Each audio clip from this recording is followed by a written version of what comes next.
A legal victory for California. A federal judge rules against President Trump's plan for next year's census, but an appeal is likely. And the military won't be leaving the border anytime soon. How their mission to help with border security is being extended.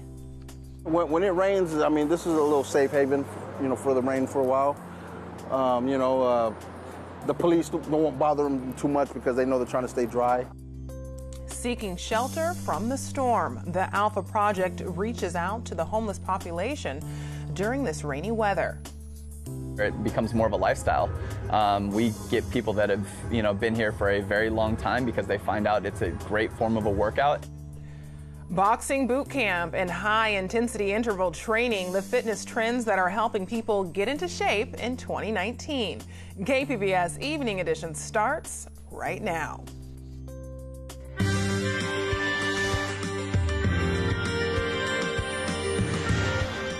Good evening and thanks for joining us. I'm Ebony Monet. Today's decision by a federal judge could affect how people in California are counted in next year's census. KPBS reporter Priya Sridhar has more on the legal fight over a citizenship question. Are you a citizen of the United States? That's the question that the Trump administration is hoping to add to the 2020 census. It's a question that hasn't been on the census since 1950. The Justice Department has said that it is legal to ask the question and that it needed to get that information to help enforce the Voting Rights Act. Critics of the question say it won't lead to an accurate picture of the population because many people won't feel comfortable responding. Data collected from the census is used to help draw congressional district lines and to help figure out how federal funding is allocated. Immigration attorney Ginger Jacobs says people not participating in the census out of fear could have broad implications for the San Diego community.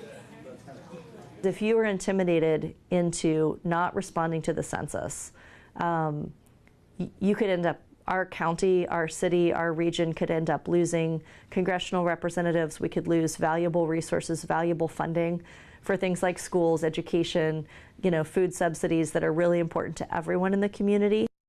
The New York decision will likely get appealed. The Trump administration is also facing 5 more lawsuits over the question across the country. Priya Sridhar, KPBS News. The military will remain along the border through the fall. KPBS military reporter Steve Walsh says their mission continues to change. We're out here at the San Ysidro port of entry. We were here back in December when we saw several Marines working. In fact, you can see back there some of the concertina wire that they were laying along the border. Now, we couldn't find any today, but we do know they're here somewhere. Their mission has been extended through September. Active duty troops arrived ahead of the midterm elections just prior to a migrant caravan from Central America. The Pentagon issued a statement saying troops will now stay through September. We couldn't find any troops around the port of entry. The statement says the mission has changed a bit to add mobile surveillance and detection. They will also provide transportation for Border Patrol. News reports suggest more troops may be coming. There has been talk that the military may even be used to build more border wall if the president declares an emergency. For the moment, there's been no change. We don't know the exact composition of the force right now. We do know that about 1,200 troops are stationed here in California, on top of 400 National Guardsmen.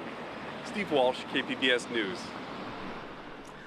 The border wall, Robert Mueller's Russia report, and following unlawful orders. All of these topics were on the table today as President Trump's nominee for Attorney General was grilled by senators on Capitol Hill. William Barr held the same role in the 1990s under President George H.W. Bush.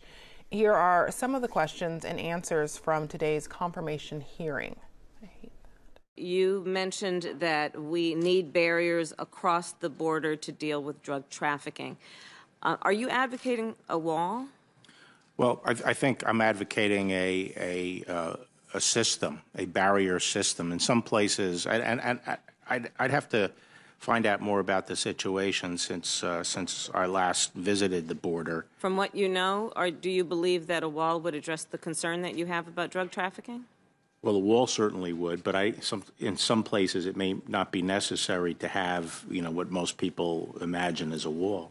Are you aware that most of the drugs that are trafficked into the United States enter through points of entry? Yes. Have you recently or ever visited a point of entry, a port of entry? Not the United States? Not recently. When I was used the to last spend time? a lot of time, well, when I was Attorney General, So a couple decades ago. almost 30 years. Okay. I'd urge you to visit again if and when you are confirmed.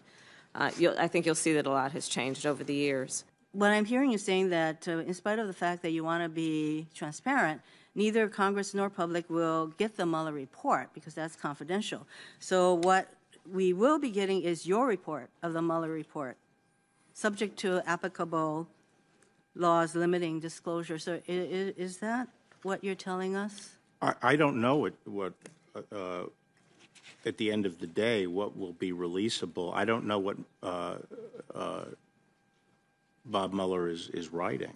But there's probably a list of issues where you could imagine needing to resign because of what you were asked to do in the space of so-called protecting the president.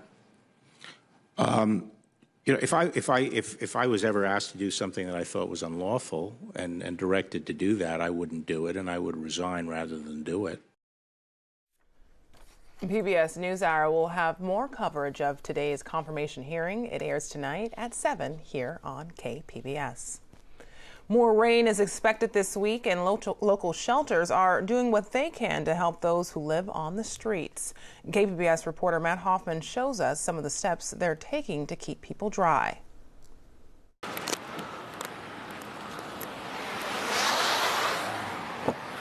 Quarlo McSwain, known as Q, is one of the Alpha Project's homeless outreach workers. What's going on, bro? You need? Just try to stay dry out this wilderness, right? I hear you. You need any plastic or anything? Yeah, you got one? Yeah, I got some plastic. Every day, he checks on people living on the streets, something that becomes more important during the rainy season. You know, we make it work out here. Any more? No, it's good. These plastic sheets are a huge help in keeping people and their belongings dry. Well, it's good to see you. Man, he's always been cool. Always. No problem. Man, right here. Hey. McSwain used to be homeless himself. For the last 20 years, he's been working with the Alpha Project. Oh yeah, I've been on the streets a long time. You know, I'm 45 years old.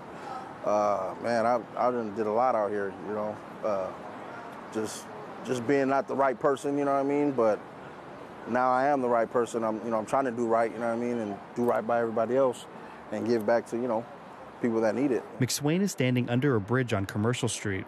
This is where many people who are homeless go to escape the rain. When it rains, I mean, this is a little safe haven, for the rain for a while. The police won't bother them too much because they know they're trying to stay dry. You must have heard me pray. I'm here for you. Tammy Spinks has been living on and off the streets for the last 6 years. We ran into her trying to stay dry under the Commercial Street Bridge. This is one of the best ways right here, other than being indoors, of course. But, even a tent is never completely waterproof. Recently, overnight temperatures have been hovering in the mid-30s to low 40s. I wished that I had a place to stay out of the elements. I don't have money for a hotel or anything either, so I wouldn't have picked this bridge, but, it's a definite dry place to be anyway. I don't have a tent. Spinks says her health is getting worse and wishes she could find some type of permanent housing. Some people are down on their luck, and they really are working towards getting, moving up.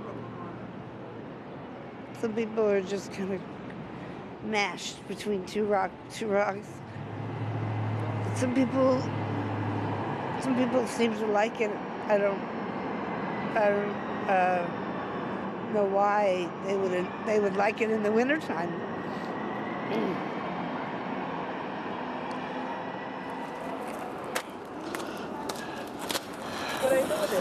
You can do whatever you want with it. Cover something. Having lived on the streets himself, McSwain says he understands what people here are dealing with. What I'm seeing right over here is just a bunch of good people that are down on their luck right now and need whatever we can give or whatever anybody can give for that matter. Clothes, bedding, sleeping bags, toiletries, anything somebody can give them, that's what they need right now. And a roof over their head. Matt Hoffman, KPBS News. San Diego's rain totals are adding up. Aaron Calandra has a look at where we stand after this latest storm. Well, the heaviest rain is over for now. We are still seeing some showers, and we do expect to see the rain picking back up overnight. But some of the rainfall totals, this is just the last 24 hours. San Diego seeing about 1/4 of an inch of rain. Los Angeles, more than 1/2 of an inch. There is still some concern for flooding. As far as weather alerts, they're all to the north of us. So high surf advisory for places like Huntington Beach. Now, we do have some concerns as far as surf, but we are not under an advisory or an alert. In fact, we are seeing some pretty large waves, and also we could see isolated coastal flooding. So be careful right around the water.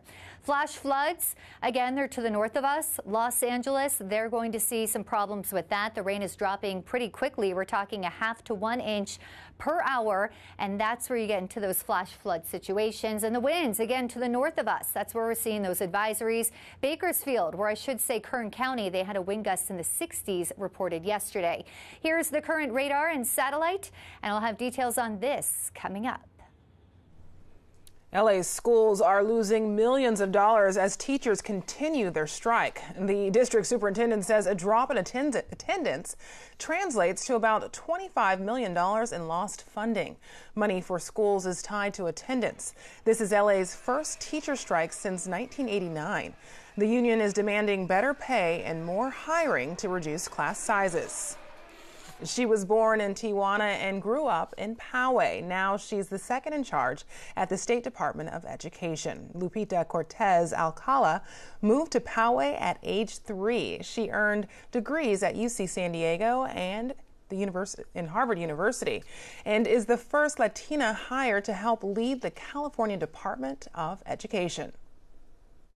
We're really excited about the whole spectrum, early education to higher education, and ensuring that not only the students get a high quality education and that we close the achievement gap, but that teachers are prepared and the parents of students. We refer to parent engagement to not only attending and being active in their students' education and career, but for the low-income parents, we want them to go back to school. Across the country, classrooms are adding more screen time to their lesson plans. AP reporter Carrie Antelfinger shows us how video game technology is being used to keep students engaged. Is it the same number? Yes. These third graders are learning addition and subtraction. How many ones do you need to regroup? With an added feature. You can have your prize now. It brings in that flair and that, flash, but it really is so educational. Patty Kurtz and other teachers at Walker Elementary School in West Dallas, Wisconsin, supplement their classwork with a digital math program called Dreambox. Welcome to Dreambox Learning, where the problems become more challenging. It's fun to pack and unpack. Dreambox is part of a vast array of apps, websites, and software increasingly being used in elementary and middle schools that bring gaming into the classroom. I like it because it shows like it's math and a game. We're going to have a stopwatch where we're going to work at level 0. In Atlanta, the Amana Academy is using a fantasy-themed program called Classcraft that can be tailored to every grade and subject. It changed it dramatically because it made me a participant with my students. I'm not just their teacher, I'm their game master. I control the fun of the classroom. I can change it up.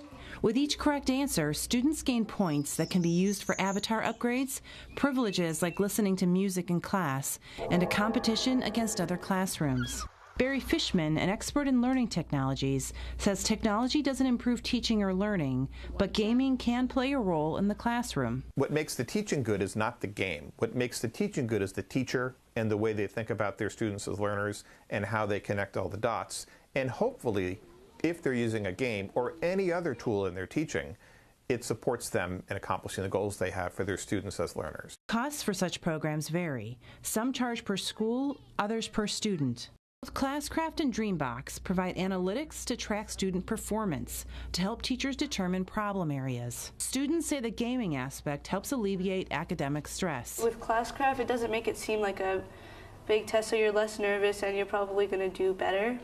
Modern bells and whistles to help students learn. Carrie Antelfinger, Associated Press. 2 weeks into 2019, and many people are undoubtedly working to stick to their New Year's resolutions. Health and fitness often top the list. So what do local fitness experts have to say about this year's health and fitness trends? I spoke to San Diego trainers about what's new in 2019.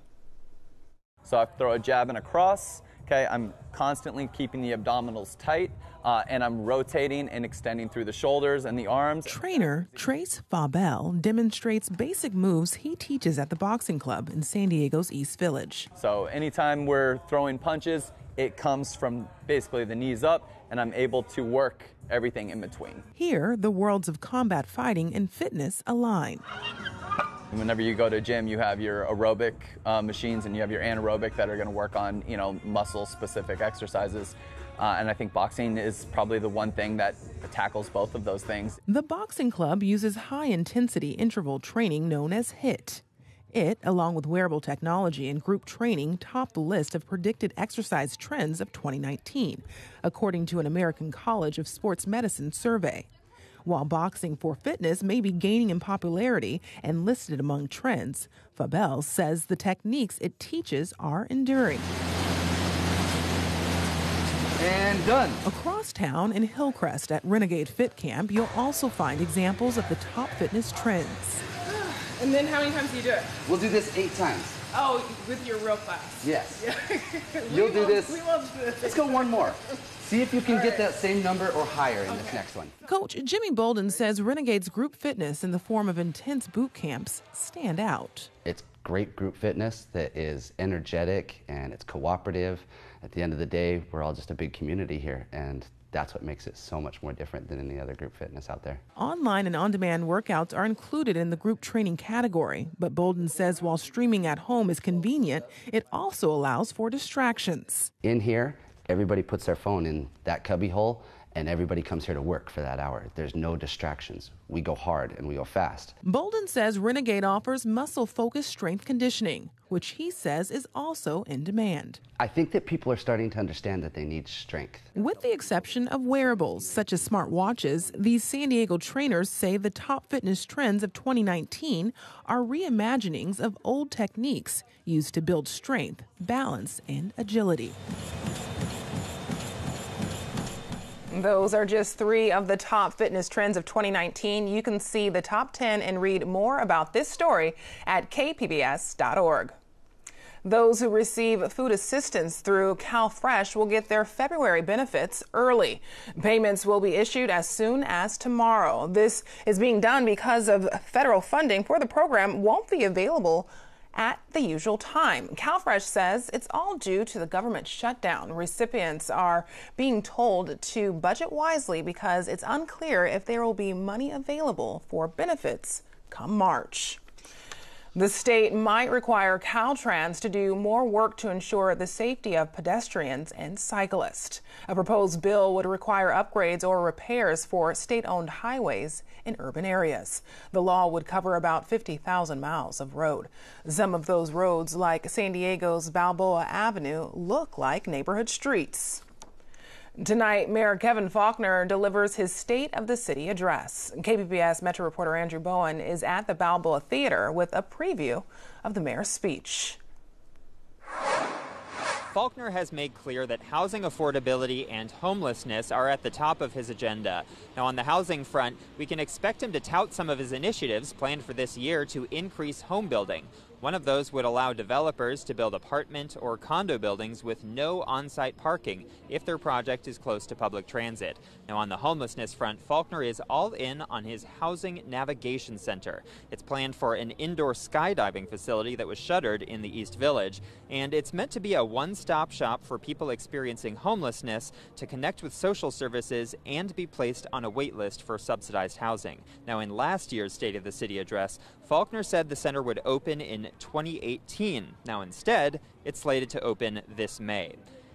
And of course, there's the never-ending saga of the convention center expansion. Faulconer has mentioned it in every State of the City address that he's given since he took office. There is a measure slated for the 2020 ballot that would fund the project. Now, if Faulconer wants to give voters an earlier chance to vote on it and call a special election this year, tonight would be the night to make that case. Reporting at the Balboa Theater downtown, Andrew Bowen, KPBS News. The San Diego District Attorney's Office is working to clear thousands of marijuana convictions. As Stephanie Leiden of WGBH Boston reports, this is happening across the country as more states legalize marijuana. Jamal Crawford still lives in the Roxbury neighborhood where, as a young man, he hung out with friends. As a kid in the 80s, myself and many others, we were probably the first wave of this. Higher police presence, and oftentimes stop and frisk began with this whole, what do you have on you? Are you smoking a blunt? He was caught more than once doing something that's now legal, possessing marijuana. That early record, he says, influenced the course of his life, even though many of those early charges have been sealed. Employers can't see them, but they can see he has a record. This stuff doesn't disappear. It's still there. So if I was trying to apply for a job at a bank or a government agency, all this stuff they still will see. What happened to me is I became perpetually unemployed. He's become a community activist and was a vocal proponent for a part of the criminal justice reform law that, for the first time, allows Massachusetts residents to have minor convictions expunged from their records. This is gone. Like, press the button. Never happened. But Norfolk County District Attorney Michael Morrissey says offenses eligible for expungement are narrow. Things like knowingly being present where heroin is kept, possessing a hypodermic needle, and possessing less than 2 ounces of marijuana. It's not radical. It's relatively simple. And we're not getting rid of violent crimes, crimes against family members, OUIs, none of that. And he says because expungement is new in Massachusetts, it's up to the criminal justice community to make sure people are aware. He's written letters to judges and attorneys, encouraging them to be proactive. You may run into a victim or a witness or someone in the courts who, is lost, and you may recognize that they may have a minor indiscretion on their record and say, hey, you can get that taken care of. The ability to wipe away a minor marijuana conviction may be especially relevant in predominantly African-American neighborhoods. The American Civil Liberties Union found that although marijuana use is roughly equal among blacks and whites, black people are nearly 4 times more likely than white people to be arrested for marijuana possession. I am glad that people are looking into the legal ramifications for what happens now, that all these people who got in trouble for a thing that has now been decriminalized, how do we, level that out? So people know that now that pot's legal, old charges could go up in smoke. Stephanie Leiden, WGBH News. I'm Judy Woodruff. Tonight on the NewsHour, confirmation hearings begin for Attorney General nominee William Barr, who would oversee the Mueller investigation. Coming up at 7 after Evening Edition on KPBS. What an active radar we're seeing here. Lots of rain, pockets of heavy downpours in some locations. The heaviest of the rain is over for San Diego. We will continue to see a couple of showers around for the rest of the evening into tonight, even some heavier periods of rain tonight. But the heaviest, as I said, is done. Taking a look at the larger picture, you can see it's getting wet now across Los Angeles into Phoenix. The rain is reaching north to San Francisco. There are flood advisories to the north of us, but notice San Diego County, it is starting to dry out. There is some isolated flooding, so turn around, don't drown. When you do come across a flooded roadway, don't risk it. Turn around and find an alternative route. Here's the temperature tonight, 57. Periods of rain are expected, and that's across the region. Oceanside at 51, Mount Laguna 39 degrees tonight. Here's the futurecast around midnight on Wednesday. And notice still some showers popping up mainly in the northern parts of our viewing area. Oceanside, Ramona, down into El Cajon, and almost reaching Borrego Springs. Wednesday, we expect to see just some spotty activity, but to the north, they're really going to be getting slammed. Another storm, one with a lot of energy. It is cruising into the north of us, and that's going to trek to the north all the way up to Seattle, so we're not going to see a whole lot of activity coming out of that. Here is our temperature for tomorrow. Oceanside at 65, San Diego 67, Ramona coming in at 63 degrees. We'll be in the 40s in Mount Laguna. And then taking a look across the week, the next couple of days, what you should expect is off and on showers and periods of rain through Thursday. That's the caboose. Friday through Sunday, it is sunny and dry. Temperatures are jumping up to 70 inland through Thursday again, but then look at all that sunshine. We'll get warm for the weekend. Mountains, we'll see breezy conditions with rain on Thursday and then sunny, still breezy at times, and in the desert. It's going to be sunny Friday through Sunday, temperatures in the 70s. For KPBS News, I'm Erin Calandra. Now, here's a look at what we're working on for tomorrow in the KPBS newsroom. On Morning Edition, politics at the border, how fringe groups are trying to use the issue of the migrant caravans to advance their causes. And on Midday Edition, a conversation with the San Diego Cannabis Association. What's next for the industry 1 year after marijuana was legalized? You can find tonight's stories on our website, kpbs.org/evening edition. Thanks for joining us. Have a great night.